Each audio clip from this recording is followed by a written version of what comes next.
M D ಸಾಹೇಬ್ರಿಗೆ ಮಾಡಿದ್ರು. SP ಸಾಹೇಬ್ರ ಆದಿಯಾಗಿ ಎಲ್ಲರಿಗೂ ಸ್ವಾಗತವನ್ನು ಕೋರ್ತಾ ಸಂಜು ಒಂದ್ ನಿಮಿಷ ಕೇಳ್ರಿ.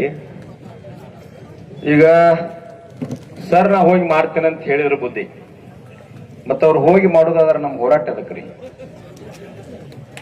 ಅಲ್ಲ, ನಾವು ಮನವಿ ಕೊಡ್ಬೋದಾಗಿತ್ತಲ್ಲ. ಸರ್ ಹಿಡ್ಕೊಂಡು ಮನವಿನ ಒಂದು ಕೊಟ್ಬಿಟ್ಟಿದ್ರೆ ಮುಗಿದು ಹೋಗ್ತಿತ್ತು ಹೋರಾಟ. ನನ್ನ ಉದ್ದೇಶ ಏನಂತಂದ್ರ, ಈಗ ಮಲ್ಲಿಕಾರ್ಜುನ್ ಯುವತ್ ನೀರಾವರಿ ಏನೇ ಸರ್ 780 ಕೋಟಿ ಸರ್ಕಾರ ಮಟ್ಟದಾಗ ಚರ್ಚೆ ಆಗ್ಬೇಕಿದು. 21 ಹಳ್ಳಿಗಳಿಗೆ ನೀರಿನ ವ್ಯವಸ್ಥೆ ಆಗ್ಬೇಕು. ಮತ್ತು ಇವೆಲ್ಲ ವ್ಯವಸ್ಥೆಗಳು ತಾವು ಹೇಳಿದ್ರಿ, ಕೆಲವೊಂದು ಹೂಳು ತೆಗಿಬೇಕು, ಮಷಿನ್ ರಿಪೇರಿ ಆಗ್ಬೇಕು, 1.5 ತಿಂಗಳ ಸಂಪುಟದೊಳಗೆ ಚರ್ಚೆ ಆಗ್ಬೇಕು, ಪರ್ಮಿಷನ್ ಸಿಗಬೇಕು, ತಾವು ಕೆಲವು ಕೊಟ್ಟಿನಿ ಅಂತ ಹೇಳಿದ್ರಿ. ಇವೆಲ್ಲಾನು ಸ್ವಲ್ಪ ಅರ್ಧಂಬರ್ಧ ಚರ್ಚೆ ಅದಾವ ಸರ್. ಇದ ಚರ್ಚೆ ಆಗ್ಬೇಕಾದ್ರೆ ನೀವೆಲ್ಲಾರು ಹೂ ಅಂದ್ರ ನಂದೇನ್ ಅಭಿಪ್ರಾಯ ಐತಂದ್ರ, ರಾಜ್ಯದ ನೀರಾವರಿ ಮಂತ್ರಿಗಳಾಗಿರ್ತಕ್ಕಂಥ ಸನ್ಮಾನ್ಯ DK ಶಿವಕುಮಾರ್ ಅವ್ರ ಜೊತೆ ಇಂಥ ದಿನ ಒಂದು 50 ಮಂದಿ ನಿಯೋಗನ ಮುಕ್ತವಾಗಿ ಚರ್ಚೆ ಮಾಡಿಸ್ತೇನ್ರಿ ಅಂತ ಒಂದು ಬೇಡಿಕೆ ಆಗ್ಬೇಕು ಸರ್ ನಮಗೆ. ಯಾಕಂದ್ರೆ 780 ಕೋಟಿ ಸರ್ ಜಿಲ್ಲಾ ಮಟ್ಟದೊಳಗ ಇಲ್ಲಿ ಆಗುದಿಲ್ರಿ ಬುದ್ಧಿ ಇದು.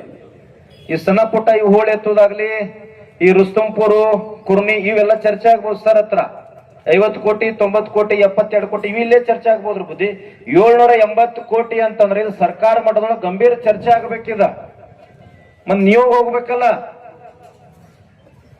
ಉಸ್ತುವಾರಿ ಮಂತ್ರಿಗಳ ಬೆಂಗಳೂರಿಂದ ಇಲ್ಲಿ ಬಂದಿಲ್ಲ, ಅಧಿಕಾರಿಗಳು ಬಂದಾರ, ನಾವೆಲ್ಲ ಗೌರವ ಕೊಡುನು, ನಮ್ಮ ಹೋರಾಟಕ್ಕೆ ಗೌರವ ಕೊಟ್ಟು ಅವ್ರು ಬಂದಾರ, ನಾವೆಲ್ಲ ಗೌರವ ಕೊಡುನು. ಆದ್ರೆ 780 ಕೋಟಿ ರೂಪಾಯಿ ಪ್ರಾಜೆಕ್ಟ್ ಅದ ಇದು. ಸರ್ಕಾರ ಮಟ್ಟದೊಳಗ ಸಚಿವ ಸಂಪುಟದೊಳಗ ಚರ್ಚೆ ಆಗಿ ಇದು ಹಣ ಬಿಡುಗಡೆ ಆಗ್ಬೇಕ, ಆಮೇಲೆ ಟೆಂಡರ್ ಆಗ್ಬೇಕು, ಜೀವ ಆಗ್ಬೇಕು ಬುದ್ಧಿ. ಇದೆಲ್ಲ ಅಷ್ಟು ಸರಳ ಇಲ್ಲ. ಮತ್ತ ಅದ್ ಯಾವ್ದೋ ನೀರಾವರಿ ನೋಡ್ರಿ, ನೀರಾವರಿ ಯಾವ್ದೋ ಒಂದು ಯೋಜನೆ ಹೇಳಿದ್ರಿ ತಾವು, ಅದಕ್ಕೆ ನೀರು ಸಾಲಂಗಿಲ್ಲ, ಬೇರೆ ಕಡೆಯಿಂದ ಲಿಫ್ಟ್ ಮಾಡ್ಬೇಕಂತ ಹೇಳಿದ್ರಿ ಸರ್, ಒಪ್ಪುಗೊಳ್ತೀವಿ. ಆದ್ರೆ ಇಲ್ಲಿ ನಮ್ಮ ಡ್ಯಾಮಿನಿಂದ ಧಾರವಾಡ ಕೈಗಾರಿಕೆಗೆ ನೀರು ಹೊಂಟೈತಲ್ರಿ, ಅದ್ರ ಖರ್ಚು ವೆಚ್ಚ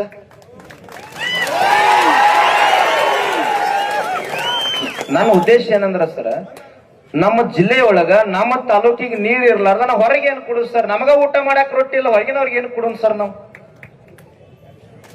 ಈಗ ನೀವ್ ಯಾವಾಗ ಹೇಳ್ತೀರಿ ಹೇಳ್ರಿ, ಒಂದ್ ನಮಗ SP ಸಾಹೇಬರ ನೇತೃತ್ವದೊಳಗೆ, SP ಅವ್ರು ಬಹಳ ಪ್ರಾಮಾಣಿಕರದಾರ ಸರ್. ಜೋರಾಗಿ ಚಪ್ಪಾಳೆ ಹೊಡಿರ್ತಮ್ಮ ಅವ್ರಿಗೆ. ನಮ್ ಜಿಲ್ಲೆಯೊಳಗ ಅಕ್ರಮ ಸಾರಾಯಿ ಬಂದಾಗ್ಯದ, ಅದು ಬಂದಾಕೈತಮ್ಮ, ಇನ್ನೊಂದ್ ಸ್ವಲ್ಪ ಟೈಮ್ ತಗೋತದ, ಎಲ್ಲ ಒಮ್ಮೆ ಹೋಗ್ಬೇಕಲ್ಲ. ನಿಮ್ ಜಿಲ್ಲಾದಾಗ ದೊಡ್ಡ ರಾಜಕಾರಣ ಸ್ವಲ್ಪ ಸಮಾಧಾನ ಹೋಗ್ಬೇಕಾಗ ತಡಿ. ಈಗ ನಾ ಹೇಳುವುದೇನು, DK ಶಿವಕುಮಾರ್ ಅವರು ನೀರಾವರಿ ಸಚಿವರ ಜೊತೆ ನಮ್ಮ ರಾಜ್ಯ ಅಧ್ಯಕ್ಷರು ಸಂಜು ಹವನ್ ಅವರು, ನಾಗರಾಜ್ ಹಾದಿಮನಿ ಅವರ ನೇತೃತ್ವದೊಳಗ, ಪರಂ ಪೂಜಾರ್ ನೇತೃತ್ವದೊಳಗ ಒಂದ್ 50 ಮಂದಿ ನಿಯೋಗವನ್ನ ಒಂದ್ 2 ಗಂಟೆ ಮುಕ್ತವಾಗಿ ಚರ್ಚೆ ಮಾಡ್ಲಿಕ್ಕೆ ತಾವು ಅವಕಾಶ ಕೊಡಿಸ್ಬೇಕು ಸರ್. ಸರಿ ಐತೇನ್ರಿಪ್ಪ? ಈಗ ನಾಳೆ ನಾಡ್ದವ್ರು ಸರ್ವೆ ಮಾಡ್ಲಿ, ಇವು ಸಣ್ಣ ಪುಟ್ಟ ರುಸ್ತುಂಪುರು ಕುರ್ನಿ ಇವೇನ್ ದಡ್ಡಿ ಯಾತ್ ನೀರವ್ರ ಯೋಜನೆಗಳದಾವಲ್ಲ, ಇವೆಲ್ಲ ಕ್ಲಿಯರ್ ಮಾಡ್ಲಿ. ಮತ್ ಸರ್ ನಿಮ್ಮ ಕೆಳವರ್ಗದ ಅಧಿಕಾರಿಗಳೊಳಗ ನಮ್ಗೇನ್ ಅವ್ರ ಮ್ಯಾಗ ಏನ್ ದ್ವೇಷ ಇಲ್ಲ ಸರ್, ಅವ್ರ ಜೊತೆ ಏನ್ ಭಿನ್ನ ಅಭಿಪ್ರಾಯ ಇಲ್ಲ. ಇವ್ರೊಬ್ಬರೇನ್ ಕೂತಾರಲ್ರಿ ಇಲ್ಲಿ ಅಧಿಕಾರಿಗಳು, ಅವ್ರ ಮನೆ ಚಿಕ್ಕೋಡಿ ಒಳಗ ರಾಯಬಾಳ್ಗಳು ನಾವು 1-2 ಮನವಿ ಸಲ್ಲಿಸಿದ್ವಿ, ಒಳ್ಳೆ ಕೆಲಸ ಮಾಡ್ಯಾರ. ಆ ಅಧಿಕಾರಿಗಳು ಒಂದ್ ಚಪ್ಪಲ್ ಹೊಡಿರಿಪ್ಪ, ಮಾಡಿದವ್ರ ಗೌರವ ಕೊಡು. ಆದ್ರ ಈಗೇನ್ ಲಿಫ್ಟ್ ಅನ್ನಕತ್ತಿರಲ್ಲ ಸರ್, ನಮಗೇನ್ರಿ, ನೀವು ನೀರಾವರಿ ಸಚಿವರ ಜೊತೆ ನಮಗ್ ಭೇಟಿ ಮಾಡಿಸ್ರಿ, ಚರ್ಚೆ ಮಾಡಿಸ್ರಿ, ತಾವು ಹೇಳ್ರಿ, ಪರಂ ಪೂಜರು ನಾವು ಬರ್ತೀವಿ, ಚರ್ಚೆ ಮಾಡ್ತೀವಿ. ಅದ್ರ ಲಿಫ್ಟ್ ಆಗಲಿ ಸರ, ಅದಕ್ಕೆ 10 ಕೋಟಿ 100 ಕೋಟಿ ಎಷ್ಟ ಖರ್ಚಾದ್ರೂ ನಮಗ್ ನೀರ್ ಬೇಕು ಸರ್. ಈ ಧಾರವಾಡ ಕೈಗಾರಿಕೆಗೆ ಹೊಂಟೈತಲ್ರಿ, ಆ ಪ್ರಾಜೆಕ್ಟ್ ವಿರೋಧ ಮಾಡ್ಲಿಕ್ಕೆ ಏನ್ ಬೇಕಲ್ರಿ ನಾವು ತಯಾರು ಮಾಡ್ಕೊಂಡಿವಿ, ಅದನ್ನ ವಿರೋಧ ಮಾಡ್ತೀವಿ.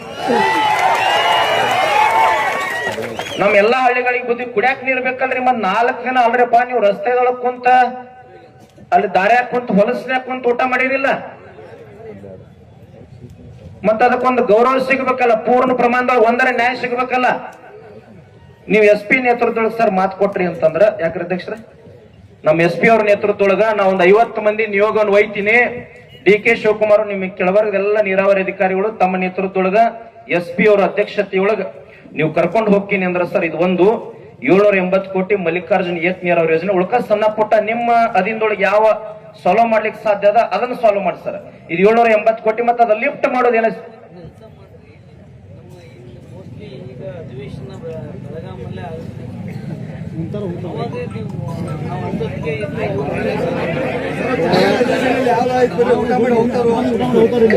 ಒಂದ್ ನಿಮಿಷ ತಡೀತು, ಅವ್ರು ಹೇಳ್ತಾರೆ.